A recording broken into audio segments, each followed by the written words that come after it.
Questions about fiscal responsibility and balancing the budget. I did vote against the president's budget last year, and I've supported a number of measures to move towards fiscal responsibility, including both the Democratic and Republican versions of pay-as-you-go legislation. But I often joke with my colleagues, who are in many cases quite a bit older than myself, that they always say, we're passing this on to our children and our grandchildren. I say, no, no, no, you're passing this on to me.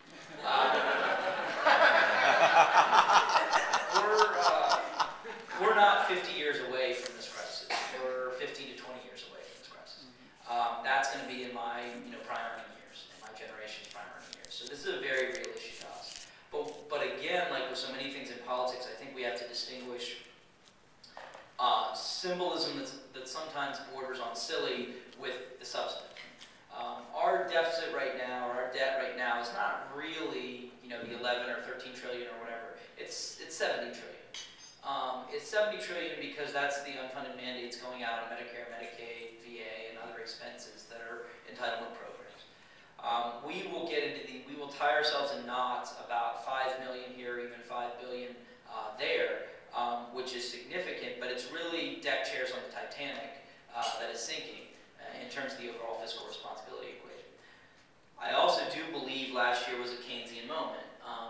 That not every moment is, where a $3 trillion contraction in the economy was something that had, I mean, pretty much every economist, the vast majority certainly agreed, we were on the brink of a depression. I don't think that was hyperbole, I think it was real. When you have a $3 trillion contraction, we've never dealt with that before, and the private sector wasn't going to do it, lending wasn't happening. I didn't support the bailouts, but I understood the need to do something. I just think they did the wrong things to begin with, and they were wrong to continue those. But the issue was, with that kind of contraction, something needed to be done. Now, I think the problem was a year ago, we did, in some ways, the bare minimum of what needed to be done. I mean, most economists were talking about a $1.5 trillion stimulus. We did $750 billion to try to get Republican votes. The answer should have been, what's going to actually rebuild the economy? And also, instead of focusing on what shovels can go in the ground in 18 months, I think we're talking about more of a 5 to 8 year build out on rebuilding the economic competitiveness of this country. So, and that's not only important because I think that's the time frame for building out of this, it's also important because it's about what signal it sends to the market. If you're in construction and you're thinking about whether to add people onto your crew, if this looks like a 1 year to 2 year influx, you might hold on to the workers you have, but you're unlikely to build out a crew if you don't see this as sustained. If the signal we're sending, for example, we could take return and bailout money and create a permanent revolving loan fund to localities on wastewater treatment and sewage. We're 30 years behind on our wastewater infrastructure, right? Now think about that. A zero interest revolving loan fund means you're taking the one-time money coming back and you're creating something permanent, which means, ad infinitum going forward, there's going to be a source to help localities do something we need them to do and make it more affordable. These are things that are game changers going forward that aren't just a one-time gimmick, but they're build-outs over time. So those things, I think we need to think in terms of the difference, as every household does, between an investment and an expenditure. If you decide to go to the movies and have a couple beers, everyone understands that may be a perfectly reasonable thing to do on a Friday night, but it's an expenditure. Putting in double pane glass in your house is an investment.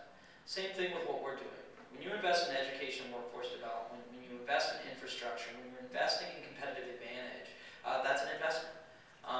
And right now, while we certainly needed to extend unemployment benefits, a lot of those people would rather have a job, and we would be spending almost the same amount of money to be putting some of those people to work with direct hire, with some of this build-out projects, than we're doing this way, investment versus expenditure. In the long term, whether we get into the details of whether the commission that's been proposed is right, but the reality is the only thing that gets Congress to balance the budget is them having no alternative. It's not great democratic politics, small d democratic politics, but nothing else works. That's why PAYGO was effective in the 90s at balancing the budget. That's why when it disappeared under President Bush, all hell broke loose, and it's why we've restored it. But I will say one other thing. We don't get much credit for this. We have taken on in the House in the last year some of the most transformative legislation, and all of it has, since the stimulus, has been either budget neutral or deficit reducing. We are reducing the deficit with healthcare reform. We're reducing the deficit with the energy independence effort. We're reducing the deficit with the student loan reforms. These you would think that all these things are costing trillions of dollars. They are in fact reducing the deficit. And in fact, nothing's going to reduce the deficit more than getting healthcare reform done. So I think those are the things that put us on the track. So you don't want to be penny wise and pound foolish in the short term when we have a chance to come out of this economic recession.